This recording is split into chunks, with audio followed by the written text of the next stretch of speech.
Guys, welcome back to my channel Manisha vlogs. আশা করি আপনারা দেশ এবং দেশের বাইরে থেকে যে যেখান থেকে দেখছেন সবাই খুব ভালো আছেন, সুস্থ আছেন। আর বন্ধুরা, আজকে বৃষ্টির দিন, যদিও সকালবেলাতে বৃষ্টি ছিল না, তো এখানে আসার পরে দেখি যে বৃষ্টি শুরু হয়ে গেছে। তো আজকে চলে আসছি মূলত আমার বোনের জায়গাতে। আপনাদের এর আগেও হয়তো আমি ছোট্ট একটা ভিডিওতে তুলে ধরেছিলাম। তো আমরা চলে আসছি সেইখানে আজকে একটা সেই বারবিকিউ করার জন্য বা ছোটখাটো একটা পার্টি করার জন্য। তো বন্ধুরা, এখানে যা কিছু হবে অবশ্যই আপনারা আমার সাথে থাকবেন, আপনাদের দেখাবো। তো আমার হাতে রয়েছে ট্রেড, তো এটা এখন আমরা টানিয়ে নিব, আর এখানেই আমরা আসলে আজকের প্রোগ্রামটা করব।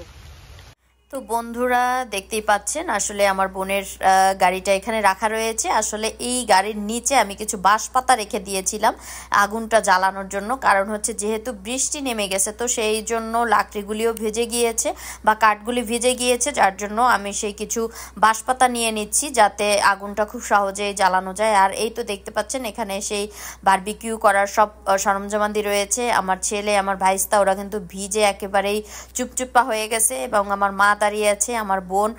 তো এই দিকে দেখেন ওরা সুন্দর করে সেই ঘর তৈরি করে নিল। আর এইদিকে আমার সেই বোনের বাচ্চাটা সে সেই ফয়েল পেপার নিয়ে সে খুলে মানে বোঝার চেষ্টা করছিল যে এটা দিয়ে আজকে কি হতে যাচ্ছে।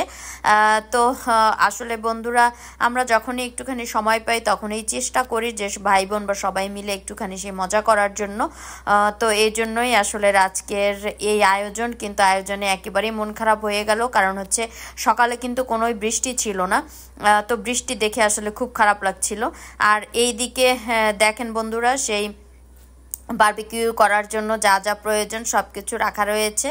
আর এদিকে সেই মশার স্প্রে দিয়ে দিচ্ছে আমার বোন, কারণ এখানে অনেক মশা রয়েছে, যেহেতু চারিপাশে অনেক সেই বাঁশ ঝাড় রয়েছে, তাই সে অনেক মশার উপদ্রব রয়েছে কিন্তু এখানে। আর এদিকে দেখতে পাচ্ছেন আমার সেই ভাইস্তা, ও কিন্তু সে আগুন জ্বালানোর চেষ্টা করছিল এবং কাঠগুলি ভিজে গিয়েছে। তো চিন্তা করা হচ্ছিল যে আসলে আগুনটা কিভাবে জ্বালানো যাবে। তো এখানে সেই চিপচের খোসা বা আরও যে পলিথিন যা কিছু রয়েছে তাই দিয়ে কিন্তু সেই আগুন জ্বালানোর চেষ্টা হচ্ছে। তো বন্ধুরা, আশা করি আপনাদের ভালো লাগবে, আপনারা প্রথম থেকে শেষ পর্যন্ত দেখতে থাকেন। আর আমার এইদিকে ভাগনা বাবা, সে কিন্তু সেই ফ্যানের বাতাস খাচ্ছিল, যেটা দিয়ে সে বারবিকিউর ওখানে সেই ধোঁয়া দিতে সাহায্য করবে বা হচ্ছে আগুন জ্বালাতে সাহায্য করবে। তো বন্ধুরা, আশা করি ভালোই লাগবে আপনাদের। তো আর যেটা বলবো যে আপনারা তো আমার সবসময় পাশে রয়েছেন, যারা আমাকে সাপোর্ট করছেন তাদেরকে অনেক অনেক অনেক থ্যাঙ্কস। আর যারা এখনও আমার চ্যানেলটিকে সাবস্ক্রাইব করেননি, তো আপনারা আমার চ্যানেলটিকে সাবস্ক্রাইব করে নেবেন। তো আপনাদের কাছে এটা আমার রিকোয়েস্ট থাকবে বন্ধুরা। তো দেখতে পাচ্ছেন যে সেই আগুন জ্বালানোর জন্য কিন্তু আরও একটা সেই বড় যে একটা সেই কি বলা যেতে পারে পলিথিন টাইপের কিছু একটা, তো সেইটা দিয়ে সে আগুন জ্বালানোর চেষ্টা হচ্ছে। আমার বোনও সাহায্য করছিল, এবং আমি সেই যে বাঁশপাতাগুলি নিয়ে আসছিলাম সেগুলি দিয়েও চেষ্টা করা হচ্ছে। তো বাঁশপাতাগুলিতে সে আগুন ধরছিল, আবার হচ্ছে নিভে যাচ্ছিল, কারণ হচ্ছে পাতাগুলি কিন্তু একেবারেই ভিজা ভেজা ছিল বা গাড়ির নিচেও পানি ঢুকে গিয়েছিল। তো পলিথিন দিয়ে চেষ্টা করা হচ্ছিল, কারণ হচ্ছে পলিথিনে আগুনটা ফোটা ফোটা নিচে যখন পড়বে তখন কিন্তু লাকড়িগুলোতে আগুন জ্বলতে সাহায্য করবে। তো এই তো দেখতে পাচ্ছেন আগুন কিন্তু অলরেডি ধরে গেছে সেই পলিথিনে। আর পলিথিন দিয়ে কিন্তু আগুন জ্বালানো খুবই সহজ এবং বেশি সময় থাকে। তো দেখতে থাকেন, সঙ্গে থাকেন বন্ধুরা।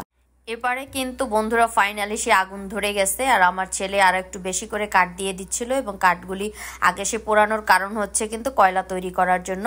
আর এই তো দেখতে পাচ্ছেন এখানে রয়েছে সেই কোরাল মাছ। আজকে মূলত সেই কোরাল এখানে সেই ফ্রাই করা হবে, এবং কলার পাতায় দিয়ে দেওয়ার কারণ হচ্ছে যে কলার পাতায় যা কিছু করা হয় তা কিন্তু খুবই সুস্বাদু এবং টেস্টি হয়, কারণ কলার পাতার নিজস্ব কিন্তু একটা ফ্লেভার আছে। এবং হচ্ছে যা কিছু কলার পাতায় আপনারা তো হয়তো অনেকেই অনেক কিছু খেয়েছেন, যেমন হচ্ছে কচুলতি দিয়ে ছোট মাছ বা এমনি ছোট মাছ, তো সেই ক্ষেত্রে মজাদার হয়।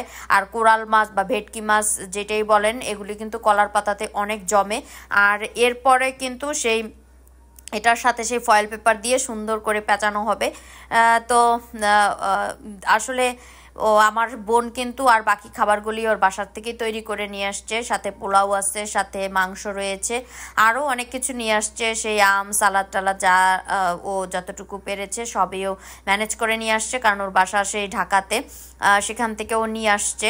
আর এইদিকে আমরা সেই বাসার থেকে গিয়েছিলাম, দেখতে পাচ্ছেন একটুখানি সেই কলার পাতাটা কিন্তু ভেঙে গেছে, তো আমি সাহায্য করছিলাম একটুখানি আমার ভাইস্তাকে। আর একটা কলার পাতা আমার মা এনে দিল, যাতে সেই কলার পাতা দিয়ে সেই যে ঝোল বা যে মশলাটা রয়েছে সেটা যেন বের না হতে পারে। এবারে হচ্ছে সে ফয়েল পেপার এটার উপরে দিয়ে দেওয়া হবে, যাতে ফয়েল পেপারটা দিয়ে সুন্দর করে সে মুড়িয়ে পোড়ানো হয় বা ধোয়া দেওয়া হয়, যেটাই বলেন আপনারা।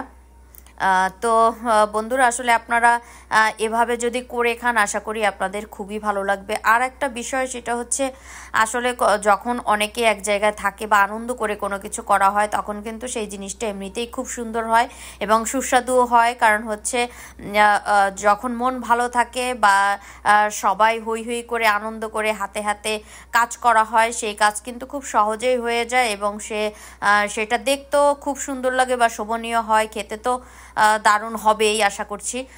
তো দেখতে পাচ্ছেন যে আমরা সবাই মিলে ঝিলে সেই পাতাতে মুড়িয়ে দিলাম এবং হচ্ছে সে ফয়েল পেপার দিয়েও সুন্দর করে সেই মাছটাকে জড়ানো হইল, যাতে আমরা এরপরে সুন্দর করে সেই মাছটাকে পোড়াতে পারি বা হচ্ছে ফ্রাই করতে পারি। তো দেখতেই পারলেন বন্ধুরা আমাদের সেই পাতুরি বা আপনারা যেটাই বলেন মাছ পোড়া, যে যেভাবে বলেন আর কি, আমাদের রেডি হয়ে গেল। এবারে হচ্ছে কয়লার অপেক্ষা মাত্র। আর এই দিকে দেখতে পাচ্ছেন আগুন কিন্তু জ্বলেই যাচ্ছে, তো কয়লাটা কিছুক্ষণের মধ্যেই রেডি হয়ে যাবে আশা করি। ততক্ষণ আপনারা আমাদের সঙ্গে থাকেন, দেখতে থাকেন বন্ধুরা। তো বন্ধুরা দেখেন আমার বোনের প্লটের পাশে আর একজনের প্লট, তো এখানে একটি গাছে আমি দেখানোর চেষ্টা করছি আপনাদের যে একেবারে সে মাটির থেকে কাঁঠাল হওয়া শুরু হয়েছে আর একেবারে সেই গাছের উপর পর্যন্ত বা ডালা পর্যন্ত কোথায়ও আসলে একটুখানি ফাঁক ফোকর নাই, শুধু কাঁঠাল আর কাঁঠাল। তো বন্ধুরা ভিডিওটি আজ এই পর্যন্তই, পরবর্তী ভিডিও দেখার আমন্ত্রণ থাকলো, কারণ এত বেশি বৃষ্টি ছিল যে পুরা ভিডিওতে সবকিছু তুলে ধরতে পারলাম না, এর জন্য দুঃখিত বন্ধুরা।